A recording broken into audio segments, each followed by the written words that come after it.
할렐루야. 사랑과 은혜가 충만하신 예수 그리스도 이름으로 기도합니다. 하나님 감사합니다.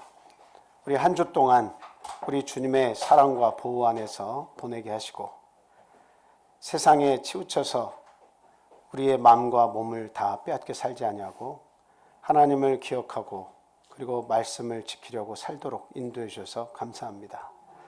저희들이 부족하고 또 저희의 마음속에 여러 가지 죄악과 세상의 헛된 것을 좇는 마음들이 있음을 압니다. 하나님이 모든 사단의 유혹에서 저희들 빠지지 않도록 항상 저희를 붙들어 주시기만을 간절히 소원합니다. 하나님, 이 귀한 안식일에 저희들을 불러주셔서 하나님의 귀한 영의 양식으로 또한 저희를 먹여주시고 살찌워 주시니 주님 감사합니다.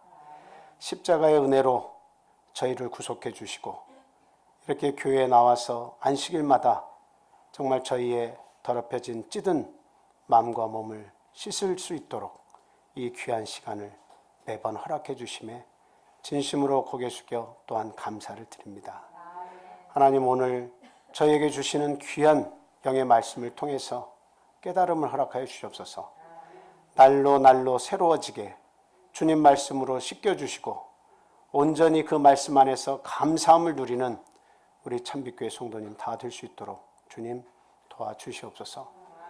우리의 죄악이 동에서 서가 먼 것처럼 우리의 죄악을 다시 붙잡을 수 없는 곳으로 멀리 떠나보내주시고 온전히 자유와 기쁨과 해방 속에서 살게 해주신 주님, 나머지 우리의 삶이 얼마가 됐든지 그 남은 삶을 살 때에 주님과 동행하며 감사하며 기쁨 가운데 주님께 영광을 돌리며 사는 우리들의 삶이 되도록 시시각각 주님께서 인도하여 주시옵소서.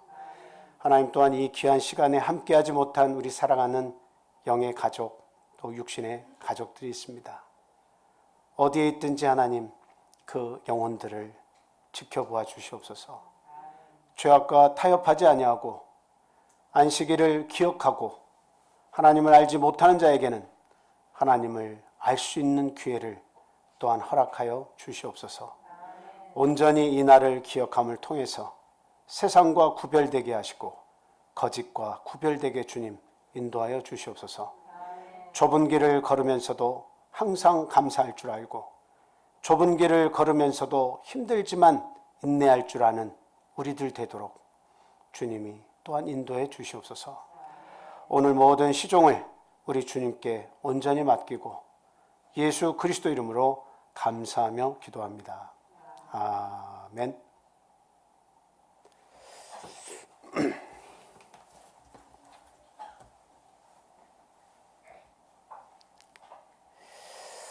예수 그리스도 이름으로 말씀 전하도록 하겠습니다. 오늘은 이제 디도서가 다 이제 끝났죠. 이제 오늘은 그 뒤에 나와 있는 빌레몬서 한 장짜리인데요. 빌레몬서를 같이 공부하고 은혜를 같이 나누도록 그렇게 하겠습니다. 오늘 이 빌레몬서는 바울 사도가 이렇게 그 빌레몬에게 보내는 편지를 통해서 그 종이었던 오네시모를 용서해 달라고 하는 그 용서를 해달라고 하는 그런 간절한 마음을 담아서 보는 편지서 내용입니다. 그래서 이 내용을 우리가 함께 공부할 때에 과연 참 내가 예수 그리스도 안에서 참 그 죄와 사망의 권세에서 이렇게 살던 우리들이었는데 하나님의 크고 놀라운 그 십자가의 은혜로 말미암아 저희들이 또 구원을 다 받았잖아요. 과연 나는 용서를 받았는데 나는 혹 주변의 가족이나 아니면 주변의 이웃들에 대해서 친구들에 대해서 과연 나는 용서를 잘하면서 사는 사람인가 하는 것을 이 시간 우리가 아주 이렇게 깊이 생각을 해보는 시간이 되었으면 좋겠습니다. 이 빌레몬서라고 하는 이름은 말 그대로 바울 사도가 빌레몬에게 쓴 편지이기 때문에 이것을 빌레몬서다 이렇게 이름을 붙인 겁니다. 그리고 이제 바울 사도가 특별히 그 빌레몬의 그 노예였던 오네시모에 대해서 이렇게 특별한 감정을 가지고 있죠. 그래서 그 자신이 감옥에 갇혀 있으면서 거기서 만난 사람이 오네시모예요. 그런데 서로 이제 이야기를 했을 거 아니겠습니까? 근데 그런 이야기를 하다 보니까 이 오네시모가 내가 알고 있는 그 동역자, 내가 알고 있는 동역자, 그 골로새 교회의 굉장히 중요한 인물인 그 빌레몬의 노예였다는 사실이죠. 그것을 알고 이 오네시모에 대해서 그 잘못된 것을 알고서는 어때요? 그 모든 것을 동역자 빌레몬에게 용서를 구하는 편지를 이렇게 감옥에서 쓰는 거죠. 그래서 그 편지를 누구에게 이제 보내는 겁니까? 오네시모를 통해서 이렇게 보내는 거예요. 그러니까 우리가 뭐 감옥에 이렇게 갇혀 있으면 아무것도 할 수 없다고 생각하지만 그 당시에는 감옥에 뭐 아주 철저하게 갇혀서 아무것도 자유가 없는 그런 게 아니라 이렇게 나와서 이렇게 뭔가 아주 확정적인 죄가를 받기 전에 바울 사도 같은 경우는 이렇게 좀 자유로웠다 이렇게 생각을 할 수가 있습니다. 그냥 막 옥에만 갇혀서 나올 수도 없고 그런 것이 아니라 이제 감옥에는 있지만 그 감옥에서 만났다 할지라도 이렇게 조금의 그 좀 완전한 로마에서의 그 가이사 앞에서 결정을 받기 전에 그런 자유, 약간의 자유는 이렇게 보장이 됐다 이렇게 보시면 되겠습니다. 그래서 그 편지를 쓴 것을 가지고 오네시모에게 주어서 그것을 가지고 누구에게 가라는 거예요? 노예 신분인 오네시모에게 편지를 주어 가지고 빌레몬에게 가서 그것을 전달해 주고, 그리고 그것을 본 빌레몬, 너는 지금 편지를 가지고 간 너의 노예였던 오네시모를 어떻게 하라? 너그럽게 그리스도의 사랑으로 용서해 줘라. 용서해 주고 거기에서 끝나는 게 아니라 어떻게 하라는 겁니까? 그리스도 안에서 형제로서 대접을 해달라라고 하는 겁니다. 그래서 그 내용이 여기에 그 빌레몬스에 이렇게 기록이 되어 있습니다. 그래서 이 서신서를 통해 가지고 우리 성도들 안에서 참 어떤 자세로 우리가 상대를 대할 것인가. 우리가 이렇게 세상에서 살다 보면 어떤 뭐 좋고 훌륭한 신분을 또 갖춘 사람들이 있죠. 학벌도 갖추고 그리고 또 재물도 많고 세상 사람들에서 본다고 하더라도 참 존귀하게 박수를 받을 만한 그런 분들이 있을 수 있습니다. 그리고 또 한쪽 편에서 보면 이게 굉장히 재물도 없고 뭐 특별히 재능도 별로 없고 굉장히 좀 연약하다라고 하는 모습으로 살아가는 사람들도 또한 교회 안에서 그런 그 사회적인 신분이 상승되지 못하고 또 그렇게 살아가는 분들도 있습니다. 근데 과연 이 서신서를 우리가 공부할 때 과연 그리스도 안에서 거듭나서 새 사람이 되었을 때 그 새 신분을 가진 자, 그리스도 안에서 하나님의 아들, 딸로 새 신분을 받은 자들이 과연 그 신분과 재물과 모든 힘 이런 것들을 초월해서 과연 내 그리스도 안에서 한 영포로서 서로 교제하고 그 상대를 존중하고 인정할 수 있을 것인가 하는 겁니다. 저도 요새 이제 악기를 하나씩 이렇게 불면서 깨닫는 게 있어요. 그 뭐냐면 모든 악기든 어떤 일을 하든 뭐를 빼야 그게 제대로 된 어떤 그 소리라든가 어떤 결실을 얻을 수 있겠습니까? 힘을 빼야 돼요. 힘을 빼는 경지까지 올라갔다는 것은 대단히 노력했다는 이야기예요. 그래서 어떤 악기를 연주하든 노래하든 무엇을 하든 간에 내가 어떤 일을 하든 막 힘을 꽉 주고 막 내가 이걸 잘해야지 하고 하면 굉장히 이게 부자연스럽고 힘듭니다. 그런데 힘을 다 빼고 그 악기가 됐든 내가 하는 일이 됐든 그런 일들을 그 욕심도 빼고 막 잘해야겠다 이게 아니라 그냥 그 곡에 취해서 그 곡을 이해하고 그냥 편안하게 그 곡을 부를 수 있으면 이제 굉장히 어떻게 하면 참 어느 정도 자리에 올라갔다 이렇게 말을 할 수가 있는 겁니다. 그러니까 우리의 인격도 마찬가지예요. 우리 그리스도 안에서의 사람됨도 마찬가지예요. 뭐를 빼야 되는 거예요? 힘을 빼야 되는 거예요. 네, 힘을 빼야 돼. 힘이 들어갔다는 것은 그 사람이 아직 교만하다는 이야기죠. 근데 힘을 뺀다는 것은 뭘 얘기하는 거예요? 우리 하나님 앞에서 겸손하다 이렇게 얘기하는 겁니다. 물론 우리가 완전한 겸손을 이룰 수는 없습니다. 사람이 그냥 거울을 보고도 내 얼굴이 왜 이렇게 이쁠까 이렇게 생각하는 경우도 있죠. 우리 성도님들은 없으신지 잘 모르겠는데 거울을 보면서 이쁘다라고 하는 것 자체부터가 그게 뭐예요? 뭐 교만의 시작입니다. 교만은 항상 우리 그림자가 돼서 따라다니는 게 교만이에요. 그러니까 교만하지 않을 수가 없어요. 그러니까 조금 좋은 것을 남보다 좋은 것을 누리게 되면 알게 모르게 교만이 딱 찾아서 들어와요. 힘이 딱 붙는 거죠. 그 힘이 되는 것은 남들보다 내가 좀 더 어떤 재능을 가졌다. 남들이 없는 재능을 가졌다. 남들이 못 가진 내가 뭔가 그 이상의 재물을 가졌다.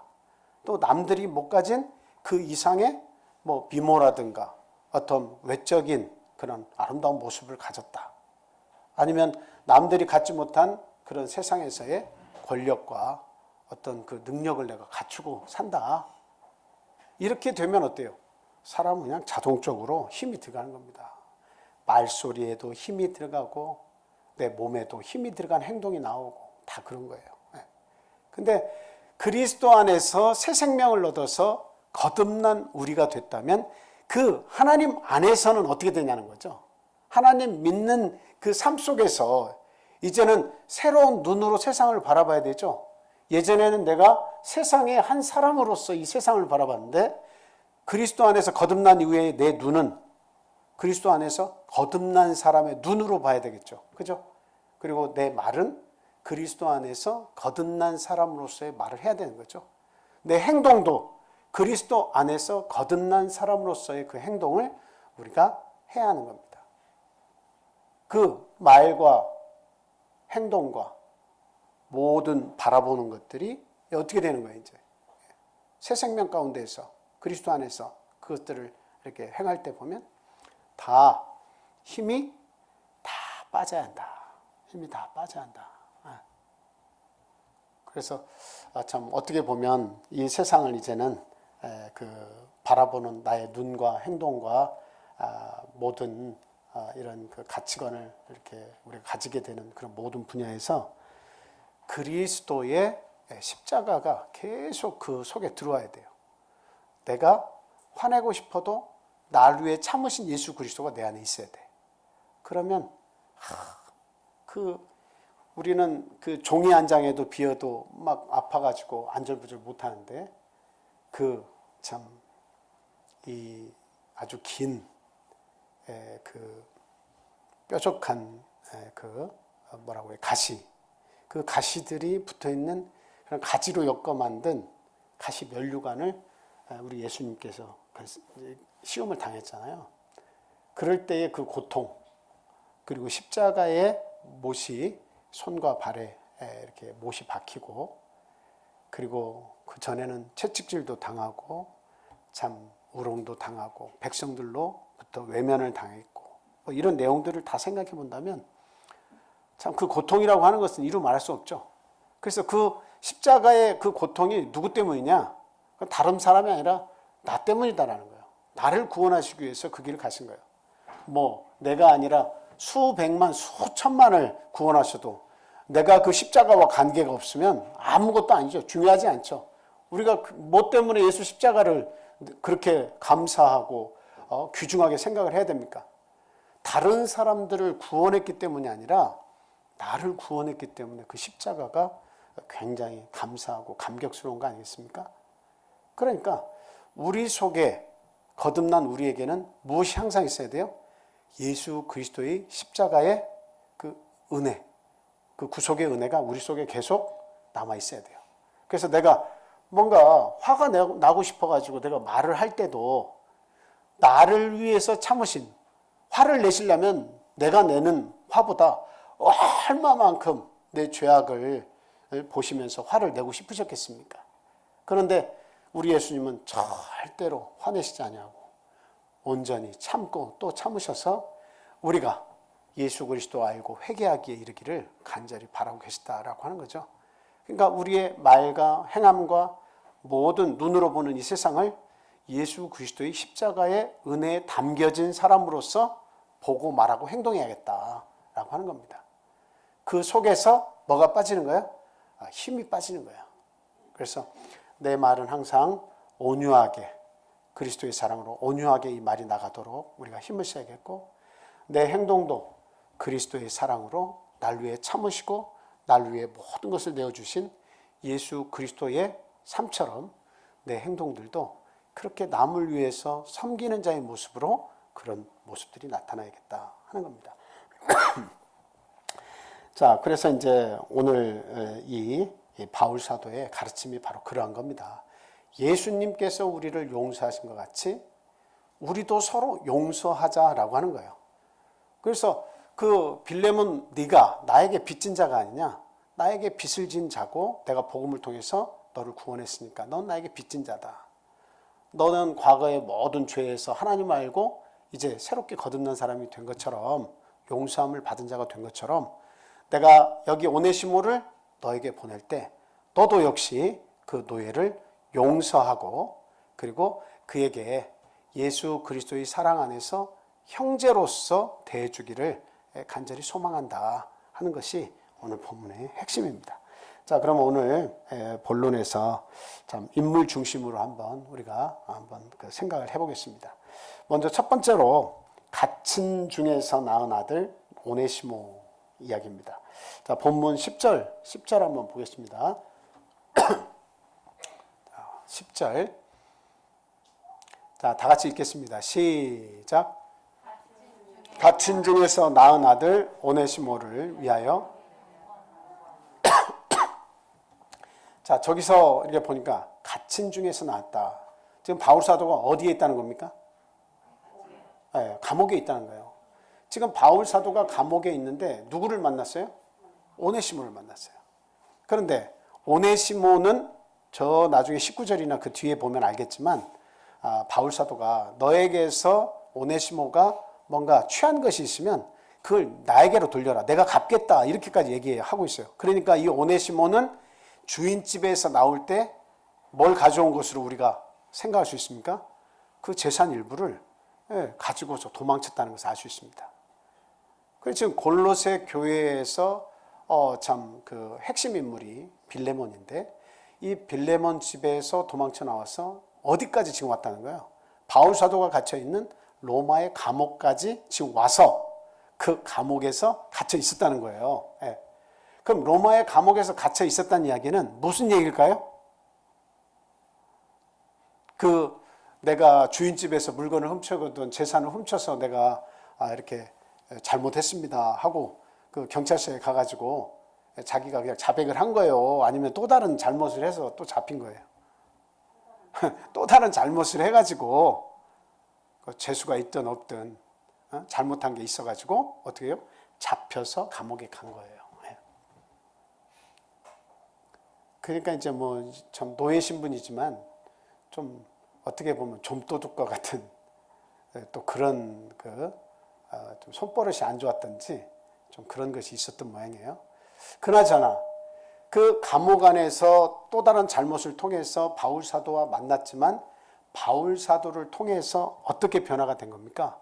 아주 극적인 회심이 이루어졌다라고 하는 거죠. 그래서 바울 사도가 그에 대해서 뭐라고 지금 표현했다고요? 갇힌 중에서 낳은 아들이라고 그렇게 이야기하고 있어요. 여러분, 낳으려고 하면 그 산모는 얼마만큼 고생해야 돼요? 아무리 못해도 10달은 고생을 해야 되죠. 조심을 해야 되고, 먹는 것부터, 듣는 것부터, 행동하는 것부터 무엇이든 다 조심을 해야 돼요.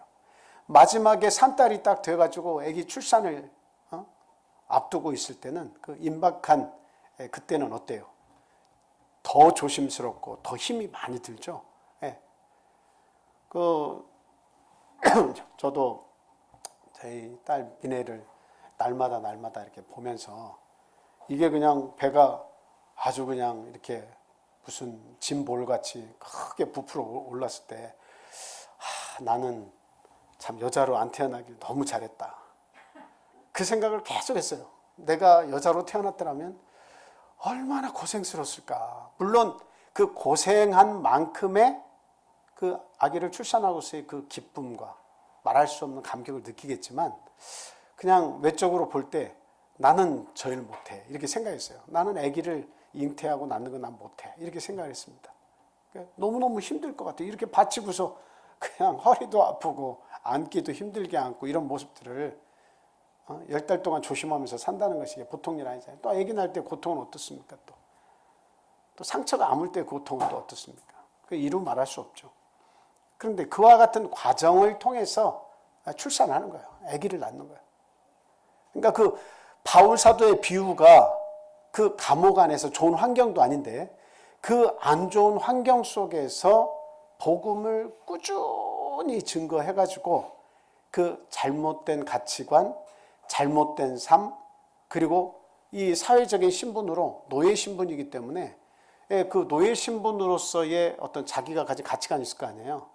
그 주인들이나 세상에 대한 편견 나름대로 그런 뭔가 자기만의 어떤 그 나름대로 생각이 있을 거 아닙니까? 근데 그것들을 싸워가지고 하나님에 대한 이 귀한 복음, 복된 소식을 계속 집어넣어가지고 하나님의 사람으로 거듭나게까지 하는 그 출산하기까지의 그 내용이 얼마나 바울 사도가 고통스럽겠습니까?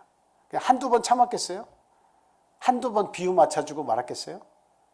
그냥 모든 것을 다 집중해가지고 이 한 사람 거듭나는 걸 통해가지고 하나님께 영광을 돌리려고 그냥 있는 없는 모든 힘을 들여가지고 그 한 영혼을 구원해낸 거예요. 그래서 그 갇힌 자 중에서 낳은 아들 오네시모다 이렇게 얘기하고 있는 겁니다. 그러니까 얼마나 참 그 귀중한 한 사람입니까?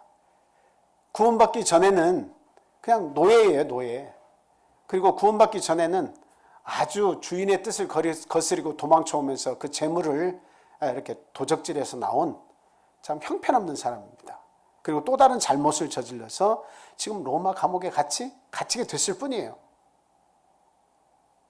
별로 어떻게 보면 참 우리가 평범하게 하면 쓰잘데기 없는 그런 사람이었다 이렇게 볼 수밖에 없어요.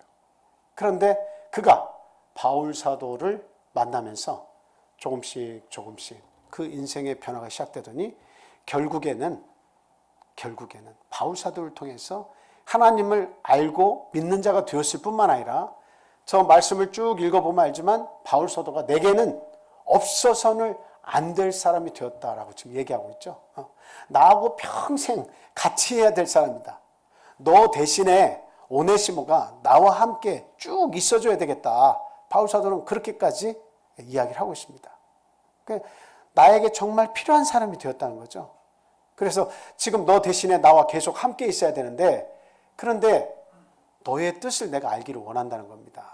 그냥 내가 내 뜻이 이렇다 해가지고 너에게 빚이 있는데도 불구하고 그 빚 그냥 탕감해줘. 내가 강압적으로 내가 용서를 너한테 권면을 하면 어떻게 보면 이거는 순서가 아니다. 그래서 내가 너에게 용서를 간구하는 이 편지를 오네시모에게 주어서 너에게 보낼 테니까 네가 그것을 잘 읽어보고 그를 그리스도의 사랑으로 정말 용서를 해줘라. 정말 이 사람을 노예가 아닌 그리스도 안에서의 동역자로 또 형제로서 그를 진정으로 생각하고 인정해줘라 라고 이렇게 맡기는 거죠. 그 사람에게 선택을 이제 돌린 거예요. 그래서 보내준 거예요.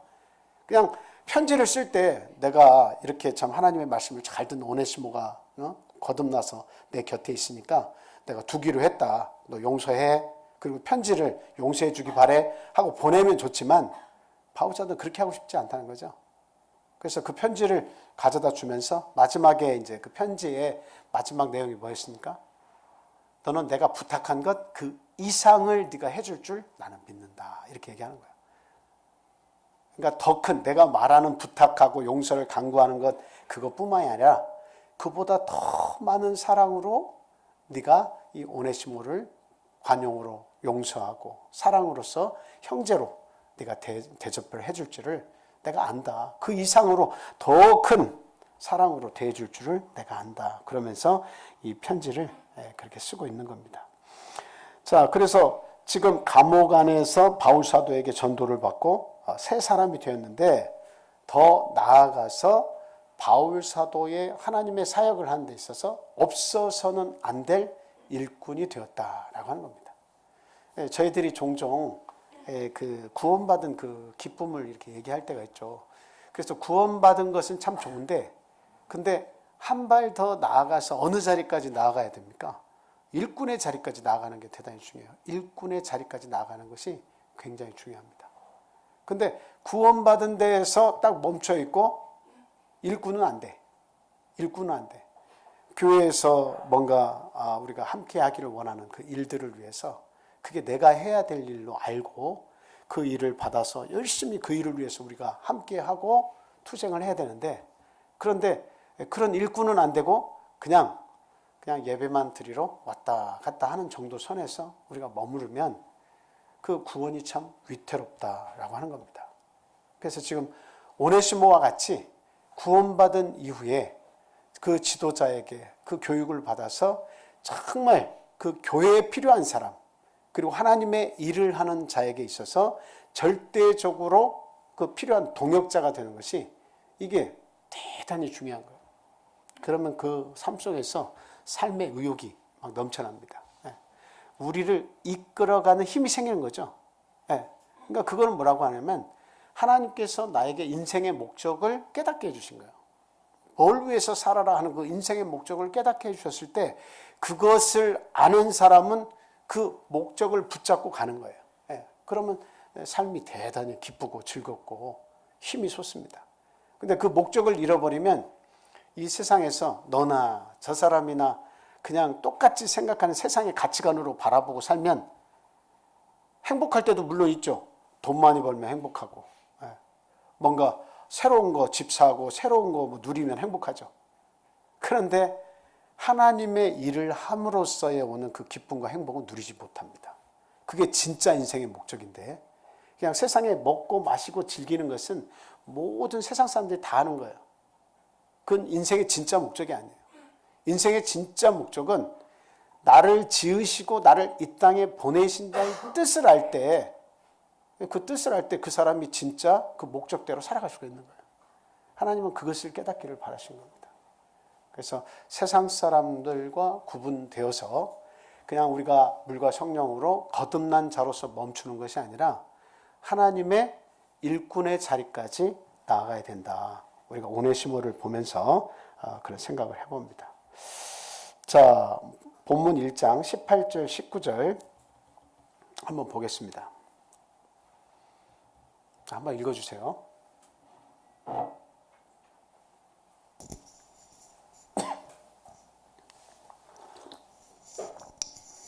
그가 만일 내게 불의를 하였거나 내게 빚진 것이 있으면 그것을 내 앞으로 계산하라. 나 바울이 친필로 쓰노니 내가 갚으려니와 내가 이 외에 내 자신이 내게 빚진 것은 내게 말하지 아니하노라. 예, 첫 말씀 보니까 그 오네시모가 그냥 나오지 않았다라고 하는 것을 알 수가 있겠죠. 그래서 그런 부분까지도 내가 다 책임을 지겠다. 책임을 지겠다. 뭐 얼마만큼의 그 액수고 양인지는 모르겠습니다만 바울 사도는 그것을 자신이 다 빚을 갚아주는 한이 있어도 이 오네시모의 됨됨이와 변화된 것을 볼 때는 그만한 그런 걸 지불할 용의가 충분히 있다는 겁니다. 그 다음에 11절에서 14절 말씀도 읽어주세요. 그가 전에는 내게 무익하였으나 이제는 나와 내게 유익함으로 내게 그를 돌려보내노니 그는 내 신복이라. 그를 내게 머물러 있게 하여 내 복음을 위하여 갇힌 중에서 내 대신 나를 섬기게 하고자 하나 다만 내 승낙이 없이는 내가 아무것도 하기를 원하지 아니하노니 이는 너의 선한 일이 억지같이 되지 아니하고 자유로 되게 하려 함이라. 참 지혜롭죠, 바울 사도가. 그러니까 내가 할 수 있는 일이에요. 어떻게 보면 너 나에게 빚진 거 있지? 복음의 빚을 졌잖아. 너도 용서해야지 하고 강압적으로 용서 안 하면 뭐 할 거야? 이렇게 좀 강하게 강한 어조로 얘기해서 용서해. 그리고 내가 오네시모 잘 가르쳐서 나의 사역을 돕는 동역자로 데리고 있을 테니까 그렇게 알아? 그렇게 할 수도 있는 거예요. 충분히 얼마든지. 그런데 바울 사도는 억지로 하지 않고 네가 자발적으로 네가 용서하기를 내가 바란다. 그래서 오네시모를 직접 너에게 보낸다. 그리고 그 편지를 가지고 오네시모가 빌레몬 주인에게 갈 때 그 편지를 가지고 간다는 것 자체가 오네시모가 정말 변화됐다라고 하는 것을 우리가 생각해 볼 수 있는 거예요. 네. 만약에 변화되지 않으면 얼마나 두렵고 떨리겠습니까? 그냥 편지 써주시면 되지 왜 제가 꼭 이걸 주인에게 가야 됩니까? 할 수 있을 거 아닙니까? 근데 이미 이 오네시모는 그 편지를 가지고 가기로 작정을 한 거예요. 그래서 바울 사도는 정확한 용서, 자발적인 용서, 정말 깨달음이 있는 용서를 이렇게 해주기를 바라고 또 오네시모가 그런 용서를 받아서 정말 자유함 속에서 하나님의 일을 할 수 있도록 이렇게 돕고 싶었다라고 하는 사실입니다. 그래서 이렇게 참 바울 사도의 신복이 이젠 될 정도로 그 삶이 완전히 탈바꿈되었다라고 하는 것을 우리가 볼 수가 있습니다. 자, 두 번째는 바울 사도에게 복음에 대해 빚진 자인 이 빌레몬에 대해서 우리가 한번 생각을 해볼게요. 자, 본문 19절에 뭐라고 말씀이 나와 있습니까? 19절 한번 읽어주세요. 나 바울이 친필로 쓰노니 내가 갚으려니와 내가 이 외에 내 자신이 내게 빚진 것은 내가 말하지 아니하노라. 그래서 빌레몬은 어떤 사람이었습니까? 이 노예를 두고 사는 정도의 그런 사람입니다. 그리고 이 골로새 교회에서 굉장히 그 중요한 자리를 이렇게 차지하고 있던 사람이죠. 그리고 이 빌레몬서 우리가 1절부터 이렇게 쭉 읽어보면 7절까지 이렇게 보면 그 빌레몬이 어떤 사람이다라고 하는 것이 쭉 나와 있어요. 한번 보고 말씀드릴게요. 자, 1절부터 7절까지도 한번 읽어주세요. 그리스도 예수를 위하여 갇힌 자 된 바울과 및 형제 디모데는 우리의 사랑을 받은 자요 동역자인 빌레몬과 자매 아비와와 우리와 함께 병사된 아키포와 내 집에 있는 교회에 편지하노니 하나님 우리 아버지와 주 예수 그리스도로부터 은혜와 평강이 너희에게 있을지어다. 내가 항상 내 하나님께 감사하고 기도할 때 너를 말함은 주 예수와 및 모든 성도에 대한 내 사랑과 믿음이 있음을 들음이니 이로써 내 믿음의 교제가 우리 가운데 있는 선을 알게 하고 그리스도께 이르도록 역사하느니라. 형제여 성도들의 마음이 너로 말미암아 평안함을 얻었으니 내가 나의 사랑으로 많은 기쁨과 위로를 받았노라. 네. 그러니까 이 골로새 교회에서 굉장히 중요한 신분으로 그 역할을 지금 감당을 하고 있죠. 그래서 바울 사도는 그 활동을 열심히 하고 사랑과 믿음에서 깨어있는 이 빌레몬을 볼 때 나를 통해서 복음을 받아들이고 구원받았고 그리고 그 믿음과 사랑으로서 그 골로새 교회를 잘 보좌하고 있다라고 하는 겁니다. 그래서 굉장히 그 큰 기쁨을 얻고 보람을 얻고 위로를 얻었다라고 하는 거죠. 그래서 그 골로새 교회가 그렇게 큰 교회는 아니었지만 거기에 있는 많은 사람들에게 평안을 주는 자였다라고 하는 겁니다. 평안을 주는 자. 그러니까 어떤 사람은 만나면 부담이 되는 사람도 있는데 어떤 사람은 만나면 그냥 같이 있고 싶은 그 평안을 주는 사람이 있어요. 우리 믿는 자들은 어떤 사람이 되어야 마땅합니까? 상대방에게 부담을 주는 것이 아니라 상대방에게 위로와 평안을 줄 수 있는 그런 사람들이 되어야 돼요. 그래서 그 사람과 함께 있고 싶어하고 또 그 사람이 주는 말을 통해서 힘을 얻기를 이렇게 많은 사람들이 바라고 그런 자의 위치 그것이 우리에게 필요하다 이렇게 말씀을 드릴 수 있어요. 자, 그래서 지금 행동화된 신앙인이었다. 그리고 그의 가족들까지도 신앙으로 전도한 사람이었다라고 하는 겁니다. 거기 보니까 자매 아비아와 및 우리와 함께 군사된 아키포 이렇게 얘기 나오죠. 여기에서 아비아라고 하는 것은 그 부인되는 사람이고 그리고 아키포라고 하는 사람은 그 바울 사도의 사역을 돕는 자가 됐잖아요. 그 아들이라고 하는 견해가 좀 지배적입니다. 그래서 그 가정을 구원한 그런 사람이 된 거예요. 그러니까 한 사람의 그런 어진, 신실한 믿음의 삶이 어떻게 해요? 자기의 가족을 구원할 뿐만 아니라 그 교회에 나오는 많은 사람들에게 위로와 그리고 또 그 믿음을 지키는데 대단한 기쁨을 주고 힘을 주었다라고 하는 것을 알 수가 있죠. 자, 그 다음에 다음에 나온 내용이 뭐예요? 내 집에 있는 교회에게 편지하노니 그랬죠. 그러니까 누구의 집에 지금 교회가 있다는 거예요? 빌레몬 너희 집에 교회가 있다라고 하는 이야기죠. 1세기부터 3세기, 1세기라고 하면 지금 바울 사도가 이 편지를 쓰는 때가 AD 한 60년에서 63년 사이입니다. 그러니까 그 1세기부터 3세기까지는 우리가 생각하는 이런 그 예배당이 그 모양을 갖추고서 예배를 드리는 그게 없었어요. 그러니까 주로 어디서 모였겠습니까?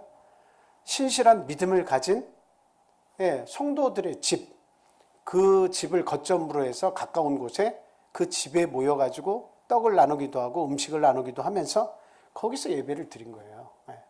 그러니까 1세기부터 3세기 어간에 그 신실한 믿음의 사람들은 믿음이 정말 이렇게 솟구칠 때는 자기의 집을 뭐로 내놓은 거예요? 뭐로? 모든 사람이 예배 드릴 수 있는 교회로 자기의 집을 내놓은 겁니다. 저희들이 어렸을 때 생각이 나네요. 수사반장이 이렇게 그 모든 프로그램의 마지막이었습니다. 수사반장이 마지막 그 프로그램이었는데 그것을 보기 위해서 그냥 동네에 많은 사람들이 그 집을 찾아갑니다. TV가 그냥 한 두 대, 세 대, 물론 보이지 않는 곳에 누가 TV 샀다 그러면 막 부러워하고 막 여기저기 있는데 도통 문을 닫아놓고 개방을 안 하는 집들은 그냥 생각하기도 싫죠. 그 재미나는 수사반장 마지막 그 봐야 되는데 한 주가 또 지나야 되잖아요. 못 보면. 그렇다고 뭐 녹화를 해놓고 다시 볼 수 있는 것도 아니고. 그러니까 제가 뭐 2학년, 3학년 초등학교 때 어머니가 이 그 수사반장을 하면 저를 깨워가지고 업어가지고 저 혼자 두고 가실 수가 없으니까 저를 이렇게 업고서 그 집에 가서 문을 똑똑 두드리면 이미 사람들이 다 이렇게 그 방 안에 앉아 있습니다. 그러면 이제 그 주인 아저씨가 별로 탐탁치 않은 얼굴로 문을 이렇게 열어주는 거예요. 근데 그게 한두 번이 아니에요. 주말마다 한 번씩 연례 행사로 그 집은 문을 열어야 돼.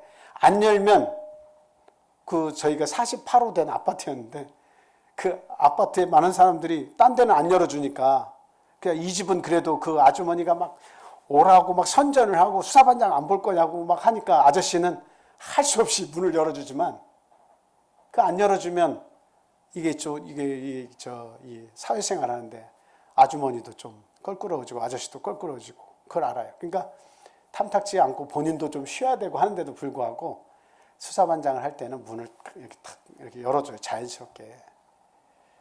그래가지고 그 속에 앉아가지고 그것을 이렇게 좀 재미있게 봤던 그런 생각이 납니다. 마지막 종근당하고 그 종치는 모습이 나오면 그냥 한 주일을 어떻게 또 기다리지 하는 생각이 막 찾아왔던 기억이 납니다. 그 자기의 집을 세상 사람들에게 공개한다고 하는 것 자체가 이게 쉬운 일이 아니에요. 내 집이 항상 정돈이 돼 있어야 되고 손가락질 받지 않도록 뭔가 그런 것도 부담이 되는 거 아니겠습니까? 뿐만 아니라 많은 사람들이 들어와서 그 사람들이 왔을 때에 따라서는 먹는 것도 제공을 해야 될 때가 있어요. 그렇게 참 어려운 시대에 살지만 그 아주머니는 그거 보러 오면 그것만 보여주는 게 아니에요. 고구마가 있으면 고구마를 얇게 잘라가지고 그냥 막 이것도 하나씩 드시면서 줘보라고 아줌마는 막 좋아가지고 막 나눠주시고. 그러니까 뭐가 있으면 항상 그 집이 생각나서 어머니도 뭐라도 자꾸 갖다 주려고 하고. 그래서 그 재미나는 그 세상이 모양이 만들어지면서 그렇게 살아갔던 것 같아요. 어렵지만. 자기의 집을 많은 사람들에게 공개해서 예배당으로 활용할 수 있도록 교회로서 그것을 내놓는다는 것은 그 믿음이 자리 잡지 않고는 절대적으로 그렇게 하기가 쉽지가 않다. 라고 하는 거예요. 예. 물론 오늘날에는 참 감사하게도 어때요? 이렇게 참 아주 멋진 교회당이 준비가 되어져 있어서 참 우리 집을 공개는 뭐 이렇게 자신 있게는 못하더라도 어때요? 이렇게 교회가 있으니까 마음 놓고 와가지고 예배 드리고 교제 나누고 음식도 나누고 이렇게 할 수 있는 거 아닙니까? 이게 참 너무나 행복하고 감사합니다. 그런데 참 한 가지 더 우리가 좀 회복해야 될 것이 하나가 있다라고 하는 거예요. 여기 린다김 자매님도 계십니다만 저도 여기 최권사님도 계시고 그렇지만 그 김병환 형제님 댁이 오픈이 돼 있어요. 그냥 언제라도 가면 문이 항상 열리고 언제라도 가면 차가 딱 준비되어 있어요. 그냥 2차 마시고 싶다 하면 2차 주고 저 차 한번 마시면 안 되냐고 하면 그 차 주시고.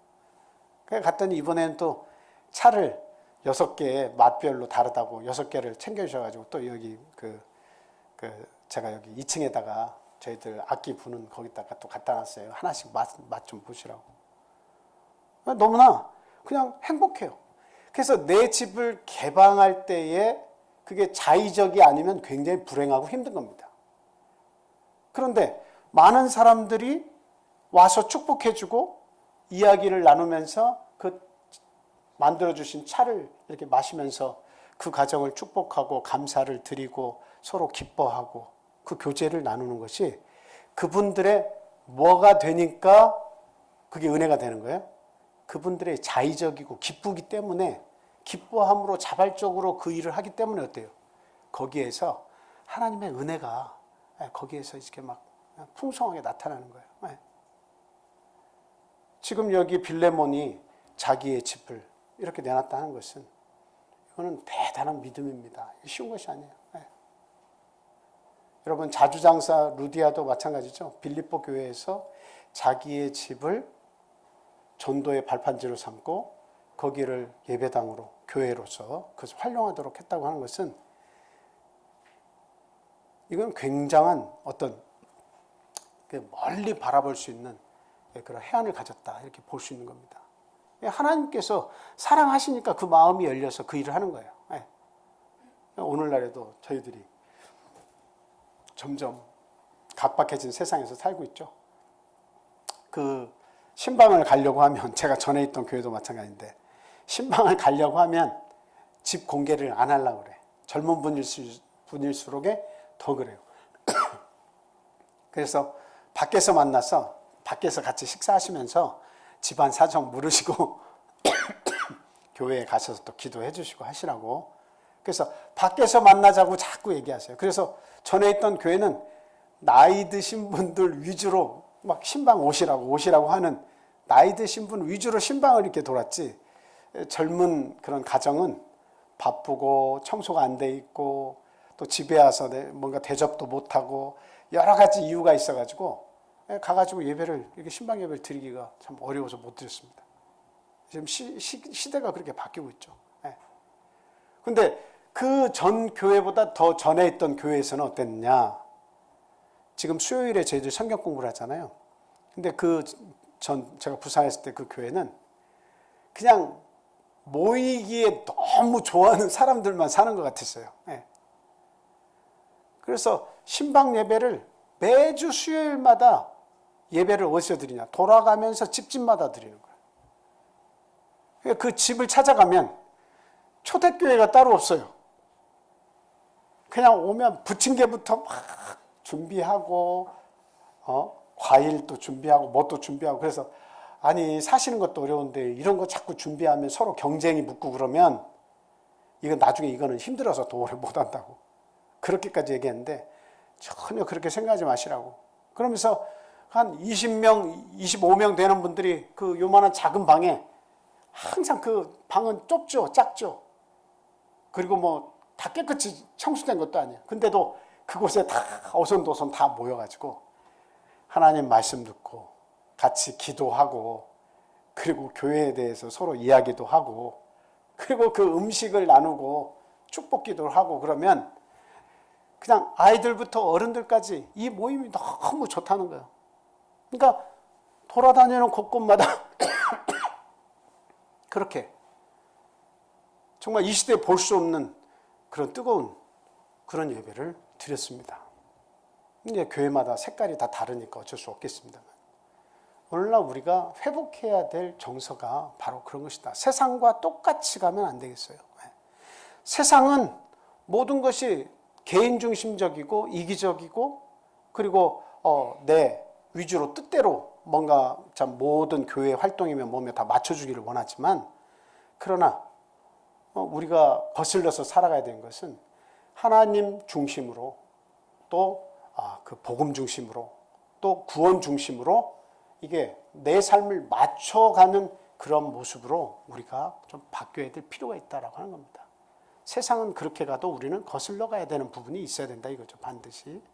그래서 참 그런 그 제안을 최 권사님께서 전에 한번 제안을 해주셨는데, 각 집마다 지금 코로나 때문에 또 이렇게 문제가 되니까 더 조심스러워서 못하는 것도 있겠습니다만, 이제는 각 집마다 이렇게 성도들을 서로 초청도 하고, 그리고 서로 이렇게 같이 음식도 나누고, 서로 위해서 기도해주고, 그 가정을 기억하고 그 가정의 필요를 공급해주고, 이런 일들이 우리 안에서 일어날 수 있도록 우리가 힘을 다해야겠다, 이런 말씀을 드립니다.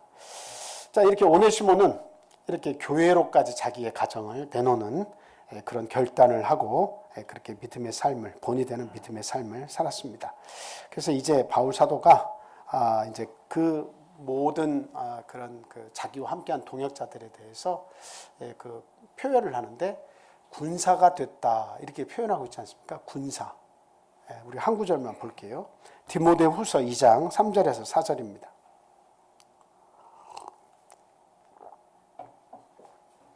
자, 같이 읽겠습니다. 시작. 너는 그리스도 예수의 좋은 군사로 나와 함께 고난을 받으라. 병사로 복무하는 자는 자기 생활에 얽매이는 자가 하나도 없나니, 이는 병사로 모집한 자를 기쁘게 하려 함이라. 아멘. 그러니까 결국 우리가 예수 그리스도의 좋은 군사로 우리가 발탁이 됐는데, 구원을 받았는데, 그 구원을 받은 자에게는 뭐가 뒤따른다는 거예요? 고난이라고 하는 것이 뒤따른다라고 하는 거예요.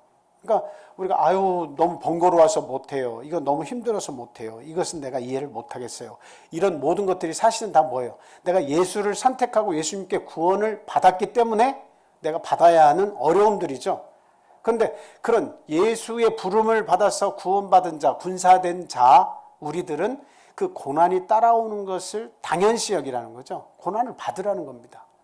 그리고 병사로 내가 이렇게 부름을 받았다, 군사로 부름을 받았다라고 하는 것은, 자기의 삶에 얽매여 가지고 사는 사람은 군사로서의 삶을 살 수가 없다는 거죠. 그 군사는 어때요? 군대에 딱 들어가면 전적으로 나라의 뜻에 맞는 삶을 살아야 되죠. 우리가 예수 그리스도의 좋은 군사로 딱 부름을 받아서 하나님의 아들, 딸이 되면, 그러면 그때부터는 어떻게 해야 된다는 거죠? 하나님을 기쁘시게, 자기를 모집한 자인 하나님을 기쁘시게 하는 선택을 하면서 살 수 있도록 노력을 해야 된다라고 하는 겁니다. 하나님을 기쁘시게 하는 자, 거기에는 반드시 상이 있죠. 구원은 기본 당상이고 따놓은 당상이고, 거기에 하나님의 큰 상급이 있다라고 하는 겁니다. 그래서 참 저희들이 그 군사라고 하는 것을 생각을 좀 자주 해야 되겠어요. 우리는 세상과 싸우는 자입니다. 세상에 흘러가는 대로 그대로 따라가는 자가 아니라 세상과 싸우는 자. 고난이 있더라도 그리스도의 좋은 군사는 세상과 싸우는 자, 거슬러 올라가는 자. 남들은 힘들어서 안 하려고 할 때 우리들은 힘들어도 싸워서 쟁취하고 하는 자가 되어야 되는 거죠. 하나님의 뜻을 위해서, 하나님을 기쁘시게 하기 위해서.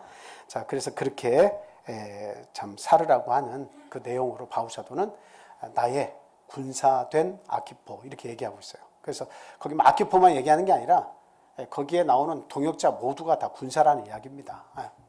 그래서 참 믿음의 선한 싸움을 싸우는 저와 여러분들이 되어야 되겠어요. 그래서 지금 바울 사도가 이제 용서를 이제 구하죠. 용서를 구합니다. 마지막 본문에 그 20절, 21절 말씀 한번 보겠습니다. 본문 20절, 21절. 바울 사도의 용서 권면, 용서, 간구 내용이 나와 있어요. 같이 한번 읽겠습니다. 자, 시작. 오 형제여, 나로 주 안에서 너로 말미암아 기쁨을 얻게 하고 내 마음이 그리스도 안에서 평안하게 하라. 나는 내가 순종할 것을 확신함으로 내게 썼노니 내가 내게 말한 것보다 더 행할 줄을 아노라. 예, 여기 있는 말씀 보니까 네가 내게 순종하는 것을 내가 확신하고 있다. 넌 나에게 순종할 거야. 그걸 내가 알아. 네 믿음을 내가 알아. 이 말이죠. 그런데 내가 너에게 용서를 이렇게 간구했던 그 내용보다도 너는 더 많은 사랑으로 오네시모에게 대해 줄 줄을 내가 안다. 이렇게 이야기하고 있는 겁니다. 예. 그러니까 용서뿐 아니라 노예로서 받아들이지 말고 어떻게 되려는 거예요? 너도 그리스도 안에서 거듭났고 오네시모도 내 종이었지만 그리스도 안에서 거듭났으니까 이젠 그리스도 안에서 형제로서의 서로 이렇게 인정을 해주고 화평하라는 거죠. 화평하라. 네. 똑같은 인격체고 똑같은 그리스도 안에서의 거듭난 신분을 가지고 있다는 것을 잊지 말아달라라고 하는 겁니다. 네. 참 이것이 참 바울 사도의 참 그 따뜻한 마음에서 나오고 있는 그 내용이죠. 참 이 모든 내용의 마지막에 결론은 무엇이냐면 둘 다 오네시모하고 빌레몬 다 어때요? 그 바울 사도를 통해서 다 구원받은 사람들이에요. 그리고 바울 사도 덕분에 믿음의 군사가 된 사람들이에요. 아주 막 그 큰 일꾼들이 다 된 거 아니겠습니까? 그러니까 결국 예수 그리스도의 은혜로 너 빌레몬도 예수 그리스도를 통해서 너도 그 예수님께 빚진 자가 된 거 아니냐. 그리스도의 사랑과 은혜 때문에 너의 모든 죄와 사망의 권세에서 용서를 받고 네가 지금 자유함을 얻은 거 아니냐. 자유된 몸을 네가 얻게 된 거 아니냐. 그리스도 안에서.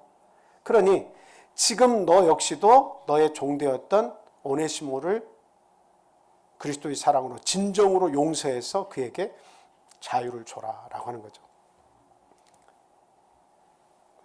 우리가 주기도문 할 때도 그 주기도문 내용 가운데 어떤 내용이 있습니까? 네, 내게 죄 지은 자를 용서해 준 것 같이 우리의 죄를 용서해 주시옵소서 이렇게 얘기하고 있습니다. 그러니까 나는 용서 안 하고 예수님 앞에서 나는 용서해 주십시오라고 하는 것은 결단코 있을 수 없다는 거죠. 하나님 앞에서의 용서는 뭐가 선행돼야 된다는 거예요? 상대에 대한 용서가 선행이 돼야 하나님 앞에서의 용서가 의미가 있고 그렇게 될 수 있다는 겁니다. 그래서 나는 용서가 안 돼. 나는 용서가 안 돼. 그러면 그건 참 불편한 삶을 평생 동안 살아가는 거예요. 그거는 이루 말할 수 없는 짐입니다. 근데 용서를 하면 그냥 평안해요. 상대가 과거에 밉고 나를 힘들게 하고 나에게 고통을 안겨줬어도 내가 그 사람 용서하고 잊고 살면 나는 편안해요. 근데 용서하지 않는 삶을 살면 주기도문을 할 때마다 계속 걸려. 주기도문을 할 때마다 고통스러워. 내가 왜 용서를 내가 못하면서 나는 용서해달라고 할까? 이게 계속 걸리는 거예요.